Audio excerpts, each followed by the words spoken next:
Warganet gempar dengan fakta jika Alsyad Ahmad ternyata seorang duda. Kekasih Tiara Andini ini ternyata baru saja bercerai dengan istrinya Nisa Ashifa yang juga dikenal sebagai mantan kekasihnya dulu. Gugatan cerai Alsyad Ahmad terhadap Nisa Ashifa baru dikabulkan pada 2 Desember 2022. Padahal saat itu Alsyad diketahui masih berpacaran dengan Tiara Andini.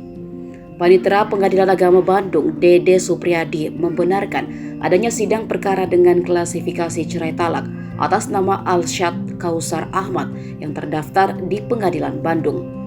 Perkara perceraian itu didaftarkan pada 11 November 2022 dan sudah diputus pada 2 Desember 2022. Lalu, para pihak berperkara ini sudah membacakan ikrar untuk bercerai pada 28 Desember 2022 dan akta perceraian di antara keduanya sudah diterbitkan. Fakta ini kini viral hingga nama Alsyad menjadi trending Twitter. Dari kabar yang beredar, Alsyad menikahi Nisa dalam kondisi sedang hamil 8 bulan. Dan 2 bulan kemudian Alsyad menggugat cerai Nisa. Nama Alsyad Ahmad beberapa hari ini sedang diramaikan dengan isu tak sedap, baik di Twitter, Instagram, hingga TikTok.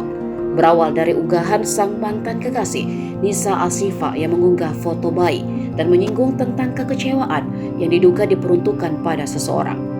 Publik langsung dibuat penasaran lantaran tidak pernah mengetahui jika Nisa hamil ataupun menikah. Dari situlah spekulasi menuju ke sosok Alsyad hingga komentar-komentar yang diduga dari teman Nisa mulai speak up.